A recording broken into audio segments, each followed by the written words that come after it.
Mount Athos, untouched by the march of progress and modernity, where time has stood still, where monks have sought communion with God through prayer, and where no woman has been permitted to enter for over a millennium. This is the story of Athos. Known as the Holy Mountain, Athos is recognized as the heart of traditional Christianity. In October of 2024, a group of 8 men came together from all over the world to experience the spirit and pure atmosphere of Mount Athos.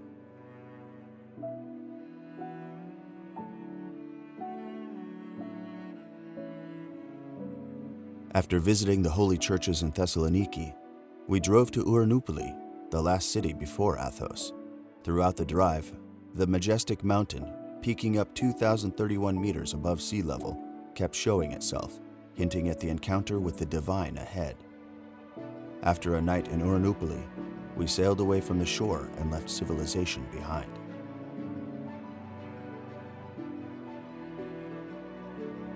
The monasteries became more majestic and unreachable the longer the ferry sailed. Many of these settlements were like fortresses next to the water, and others were nested on the top of the steepest cliffs.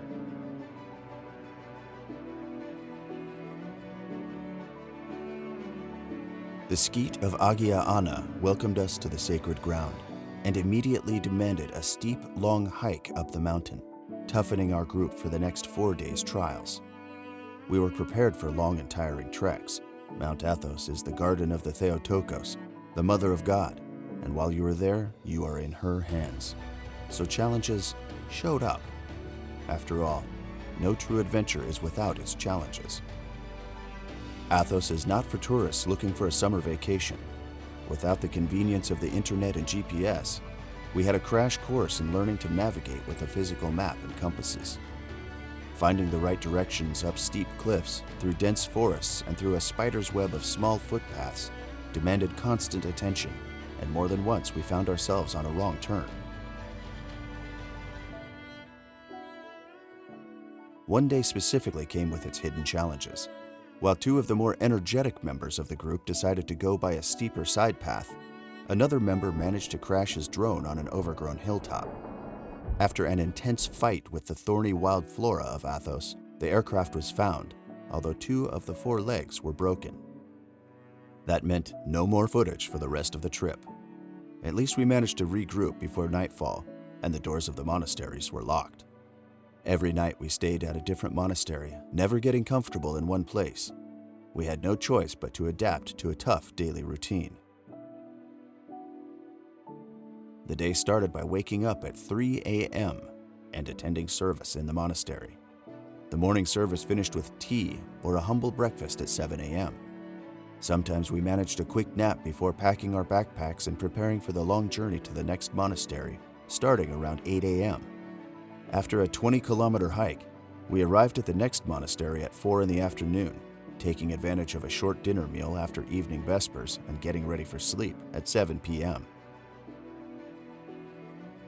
Despite the grueling program, or perhaps because of it, we got along together very well. The treks sometimes reminded us of a military mission, and every one of us went through ups and downs, but were able to support each other in keeping a high spirit and strength to complete the journey. The challenges of finding our way and handling confusion, fatigue, and discomfort reflected the challenges we were facing in life. This greatly deepened our experience through the pilgrimage.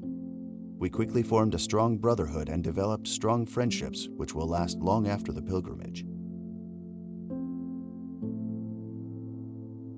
Our second overnight stop on Mount Athos was the monastery of the Great Lavra, the most ancient of the monasteries.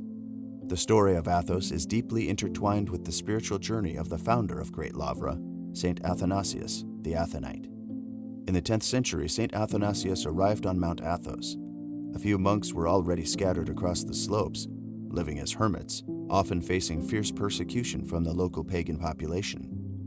We found Saint Athanasius's tiny remote cave on a steep cliffside overlooking the ocean. Here he lived, sustained by his faith, prayer, and the natural resources of the mountain. While living as a hermit, Athanasius soon gained followers drawn to his piety, vision, and strength of character. Recognizing the need for a structured monastic community, Athanasios founded the Great Lavra Monastery in 963 AD, the first large, organized monastery on the mountain, and it set the stage for a new monastic community that would grow into a network of monasteries dedicated to spiritual and ascetic practices, with more than 10,000 monks living there. One day after we offered to do some additional work at the monastery, our group was invited by a monk to view some of the original 1,000-year-old facilities. This monk then revealed to us some of the not-so-well-known stories of the monastery. Particularly central for the founding of the monastery was the vision of Saint Athanasius, where he was instructed to strike a large rock. It miraculously split open in the form of a cross, releasing a stream of pure water. This miraculous spring still exists today and is considered holy by the monks and pilgrims who visit, providing us with a much appreciated refreshing stop on our journey. Today, Athos is home to 20 main monasteries, with the Great Lavra remaining the first among equals. For over 1,000 years, its tradition of seclusion has preserved Athos as a center of Orthodox monasticism, drawing men as monks, pilgrims, and scholars, fascinated by its long mystical history and wanting to draw from its fresh springs. Life remains unchanged and relatively untouched by modernity on Mount Athos. The monks follow an ancient, ascetic pattern of life, which has lasted for over a millennium. More focused on the personal experience of God compared to the more intellectualized Western forms of Christianity. All of life on Athos is uncompromisingly focused on the experience of the divine and uniting of man with God.